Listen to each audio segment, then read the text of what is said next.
Welcome back to Faith Talks. I'm Sarah. And I'm Mike. We're really glad you're with us today.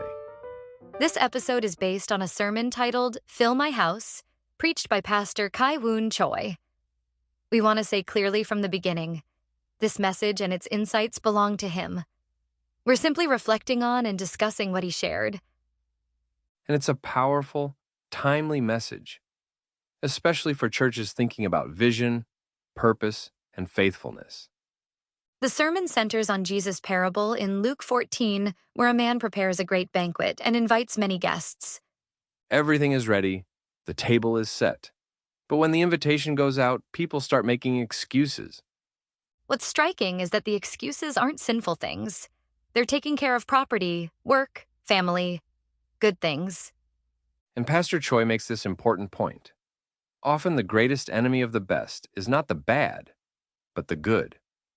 When the invited guests refuse, the master doesn't cancel the banquet. Instead, he expands the invitation to the poor, the outcast, the overlooked, and then even further, to those along the highways and hedges.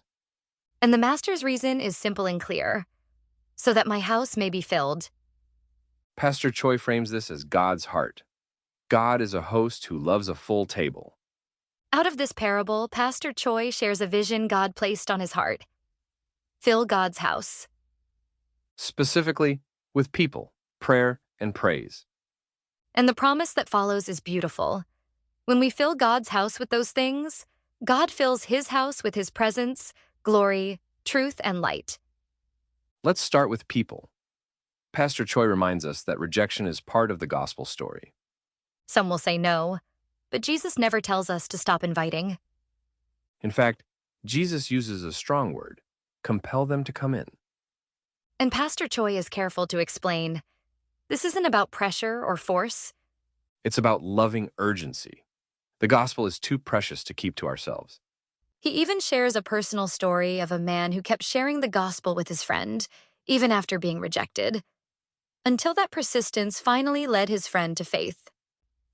We don't share the gospel to grow numbers. We share because it is God's will and because we have been loved first. Next comes prayer. Pastor Choi asks a great question. If people fill God's house, what sustains them once they come?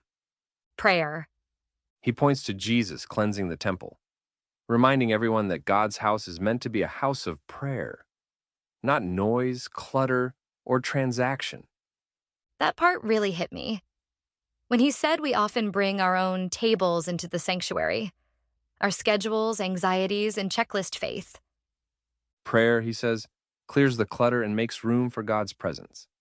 And he models this personally, praying through every room of the church, believing that prayer isn't just something we do in a room, but something we leave in a room.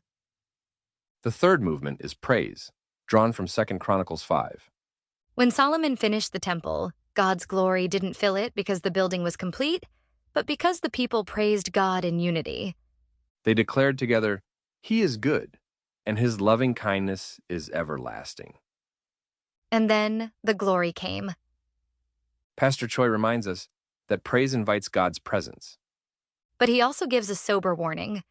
Scripture shows not only how God's glory comes, but how it can depart.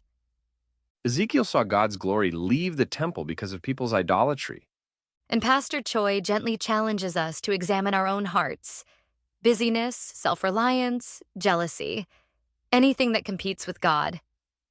The message ends with a clear, hopeful call. God invites us to be a church that welcomes all, prays faithfully, and praises joyfully.